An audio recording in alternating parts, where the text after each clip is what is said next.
Namaste, my dear students, and welcome back to the channel. I know, your exams are just around the corner, and so many of you have been messaging me asking for a simple explainer on this really important poem, Refugee Blues. It looks a bit long, but trust me, by the end of this video, you're going to understand it perfectly. So, are you ready to absolutely master this poem and get those full marks? I know you are. Okay, chalo, let's just dive right in. And hey, listen, if this explainer helps you out, do me a small favor. Please subscribe and share it with your friends. Your comments mean the world to me, and they really encourage me to keep making these for you. Okay, first things first. Who wrote this poem, and what's the whole backstory? Well, it was written by a poet named W.H. Auden.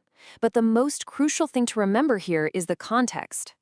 The poem is about German Jewish refugees, okay? This is back in the 1930s, and they are literally running for their lives, trying to escape from Hitler and the Nazi Party in Germany.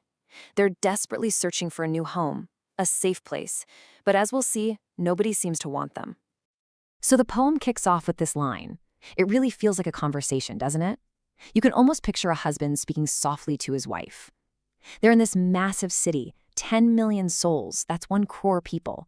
Some are living in huge, fancy mansions, others are in tiny, cramped holes. And yet, for them, there is no place at all. The way he keeps repeating, my dear, it just makes it so personal and heartbreaking, you know? So what is the biggest, most fundamental problem that they're facing? Well, it's that they have lost literally everything. Their home, their country, and as we're about to see, even their identity as human beings in the eyes of the world. Right here, that feeling of nostalgia, of remembering what they've lost, is so powerful. The speaker is thinking about their home country. He says, hey, you can still find it on a map, right there in the atlas. But for them, it's just a picture. It's a place they can never, ever go back to. It's like having the keys to a house you're locked out of forever. The pain in that is just immense. And this line, wow, this just brilliantly sums up their entire problem. The speaker looks at an old yew tree in a graveyard, and he sees how it comes back to life every single spring. But their passports, they're old, they're expired, and unlike that tree, they can't be renewed. They're basically dead paper, while all of nature around them is bursting with life. This comparison just screams hopelessness. Think about this. Without these official papers, in the eyes of the law, they just don't exist. Can you imagine going to a government office for help and the officer just bangs the table and tells you that you are officially dead? How absolutely terrifying is that?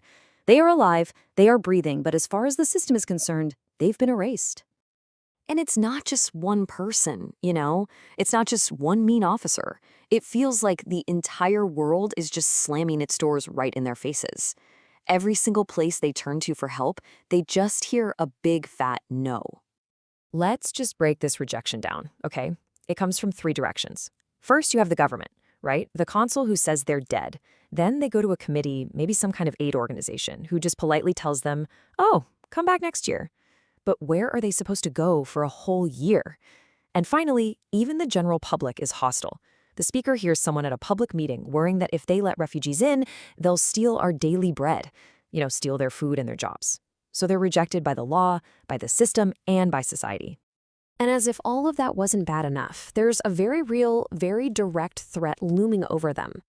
The speaker hears a sound that's like thunder, but it's not coming from the clouds. It's the voice of Hitler spreading across Europe, basically shouting that all Jews must die. So you see, this is not just about finding a new home anymore. This is a desperate race to just stay alive. Okay, now we get to what I think is one of the most heartbreaking parts of the entire poem. The speaker starts looking around and comparing their situation to the lives of animals. And what he sees is just so painful. So the speaker sees a pet poodle all cozy in a little jacket. Then he sees a door swing open and a pet cat is welcomed inside into a warm home. But for them, the German Jews, there are no warm jackets. There are no open doors. Can you believe it? Pets, animals, are being treated with more kindness, more compassion than these human beings are. This is such a powerful point about how they are being dehumanized. He then looks at the fish swimming freely in the harbor just a few feet away. He sees the birds up in the trees, singing their hearts out without a single worry. And why are they so free? Because birds and fish don't have politicians hunting them down. Nature here represents a kind of pure freedom that these human beings have completely lost. A freedom that even the simplest animals get to enjoy. So let's actually talk about the title of the poem itself for a second. Refugee Blues. What does this word blues really mean here? It's not just about the color, right? It actually captures the entire mood, the entire feeling of the poem. So blues basically means a deep, deep sadness. It's that heavy feeling of melancholy and depression. And it's also a famous style of music, which came from African American communities, that is all about expressing great pain and hardship. So the title itself is telling us this poem is a sad song. It's the song of a refugee, and it is filled with sorrow. You'd think maybe they could find some escape in their dreams, right? But no, the speaker dreams of a huge building, like a skyscraper you'd see in Mumbai or Delhi, with 1,000 floors, 1,000 windows, 1,000 doors, so many opportunities.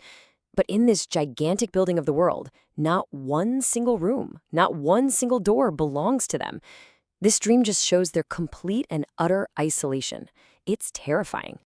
And in one of the last, most crushing stanzas, they go to a station and ask for tickets. Not to a specific city, but to a place simply called Happiness. But the train is full. There are no tickets for them. It's such a powerful symbol, isn't it? It basically says that every single path to a better life, to any kind of happiness, is completely blocked. There is just no escape. Okay, bachcho. Now that you have really understood the feeling of the poem, let's quickly switch gears and look at some very common exam questions. I want every single one of you to get full marks on this. Chalo, let's do this. Now, this is probably the most popular question that shows up in exams. What is the central idea? What is the theme of this poem? Just take a second and think about everything we've talked about so far. So for a top-scoring answer, you should focus on these key themes. You can talk about the incredible pain and suffering of refugees. You can write about their loss of identity and home.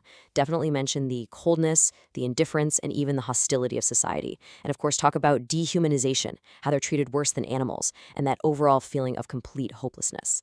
Just explain these points in your own words, and you'll be well on your way to full marks. Okay, another really important question is about poetic devices or literary devices.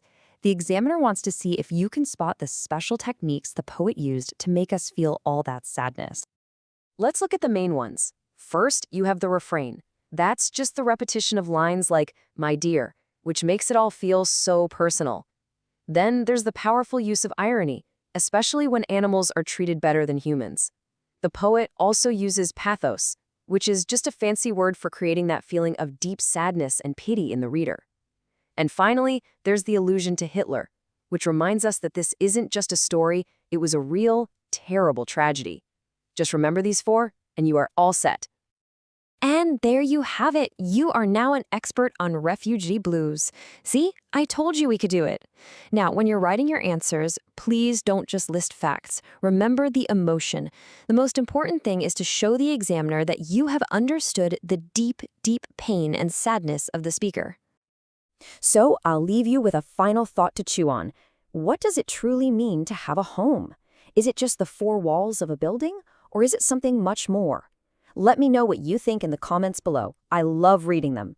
All the very, very best for your exams, my dear students. You are all going to do wonderfully. Take care.